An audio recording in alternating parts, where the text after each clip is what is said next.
Hey guys, I'm Kristen Jacobson and welcome to the Anxiety Therapist vlog. Today I'm going to be talking about a couple concepts from a recent book that I've read by author Mark Manson.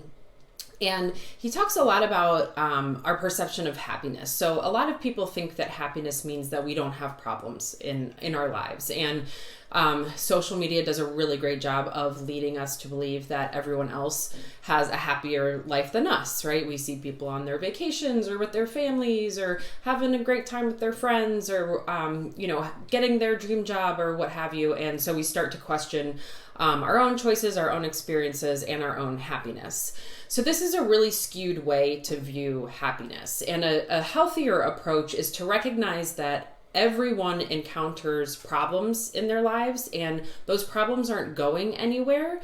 As soon as we solve one problem, another problem arises. So happiness is really kind of honing in on finding the problems that we enjoy having and enjoy solving, because reaching a state of happiness is very action oriented, and happiness itself is a fleeting emotion, just like any other emotion: anger, sadness, fear, frustration, right? It comes and goes. It passes through us rather quickly. No one is in a constant state of happiness. So this concept, this idea of sort of choosing the problems that we enjoy having, this can be very simple, such as, trying to figure out how to eat a healthy diet, or it can be more complicated, such as repairing your relationship with a family member, let's say. And there are two ways that we tend to self-sabotage when it comes to this. The first is denial. So a lot of people will sort of deny that they even have these problems to begin with. And they'll do this by sort of distracting themselves from reality. Avoidance is a great method that a lot of my clients use to do this, where you sort of avoid the problems at hand. And so this feels good in the short term, right? You're avoiding problems. But in the long term, it really leads to more insecurity, neuroticism, and emotional repression, because then we have all of these problems we never dealt with, and they sort of build up inside of us. The other way we self-sabotage is through assuming this victim mentality. And this is when we tend to blame others or external circumstances for our problems and feel like we really have no ability to solve them, or no control over the situation. So again, this might feel good in the short term. It's like, can't do anything about it. It is what it is. But then it can lead to anger, helplessness, and despair.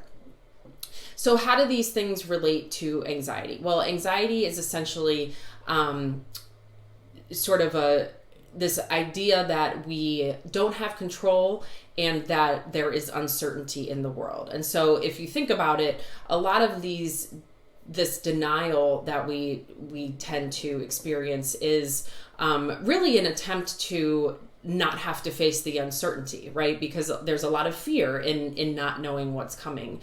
And then the victim mentality pertains a lot to the feeling of not having control. So it's really hard to acknowledge that we don't have control over a lot of things in this world. And so sometimes we can assume a victim mentality and just sort of perceive things as happening to us, as opposed to really figuring out what we are in control of and focusing on those things. And so the whole concept behind Mark Manson's idea of happiness is that we sort of have to accept things as they are in order to create change. This is the concept behind dialectical behavior therapy as well, which is a very popular therapy right now, and very effective. And so we really have to practice acceptance that there are going to be distressing things in life, that some things are out of our control, and that having what we would consider negative emotional experiences are actually very normal and healthy things to experience, and that we need to experience them in order to sort of create resilience and not be scared off when another distressing event occurs. So I hope that you found this helpful as just sort of another perspective to take, or another way to sort of look at this concept of happiness. And I put out a new video every Friday, so be sure to check out my website or social media, and subscribe to my YouTube channel if you want to see more videos. And be sure to click the Learn More button to just learn more about what I do and how I might be able to help you. So again, have a great weekend. I'm Kristen, the anxiety therapist, and I'll see you next time.